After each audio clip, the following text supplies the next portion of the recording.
Bonjour les élèves! Dans cette capsule, on apprend à faire le rappel du récit. Pour faire le rappel du récit, c'est important de respecter l'ordre chronologique. Donc, le début, le milieu, puis la fin. Quand on raconte, on ne dit pas au début, au milieu, à la fin. On dit plutôt au début, quand tout à coup, ensuite, enfin, etc. Donc, allons voir comment faire un bon rappel du récit. Bien sûr, pour faire le rappel du récit, on doit d'abord lire une histoire. Je vous présente Grimace et sa maison, un beau petit livre cartonné de Hélène Laverty. Donc, on est à la page de garde, Grimace et sa maison. Oups, bon. Grimace la limace frétille lorsqu'elle arrive devant une coquille. Oh, comme ce serait beau et bon d'avoir enfin ma propre maison! Comme elle s'approche de la coquille, en sort Margot l'escargot. Petite limace, cette maison est ma protection. Oh, notre limace préférée est découragée. Un escargot naît coquille sur le dos, mais une limace n'a rien de si beau. La mine basse, Grimace arrive devant une tasse. C'est bien trop gros. Et ce noyau? C'est bien trop petit.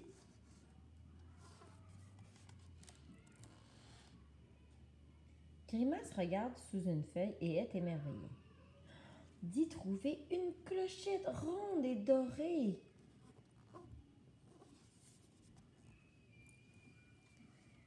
Non seulement elle a trouvé une belle maison, mais à chaque mouvement, celle-ci émet le plus beau son. Commençons le rappel du récit. Donc, au début, on se pose la question, quand est-ce que se passe mon histoire? Bon, dans mon texte, on ne disait pas exactement le moment de la journée, mais je me rappelle dans les images que c'était pendant le jour. À quel endroit? Je ne sais pas non plus, mais il y avait un pissenlit, c'était dans la nature. Mon personnage, c'est Grimace la limace, et qu'est-ce qu'elle fait? Ben, elle cherche une coquille ou une maison.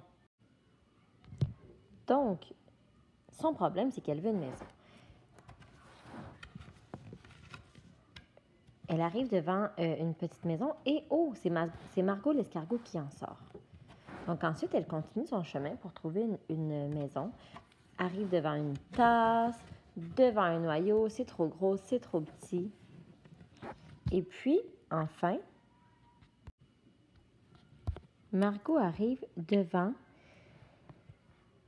une clochette ronde et dorée. Elle se sent très heureuse, émerveillée en fait, de pouvoir de s'être trouvé une maison à la bonne grandeur. Et finalement, en plus d'avoir trouvé une maison, ben, à chaque fois qu'elle bouge, ça fait un merveilleux son. Donc, voilà le rappel de l'histoire de Grimace et sa maison.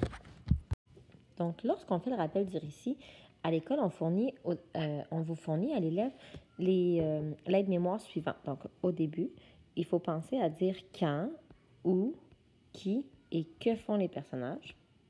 Ensuite, au milieu, c'est quoi le problème? Qu'est-ce que veut le personnage et quelles sont les actions que le personnage fait pour résoudre son problème? Enfin, quelle est la solution? Comment se sentent les personnages? Et puis, finalement, comment se finit l'histoire? Donc, voilà comment faire le rappel du récit. À la prochaine!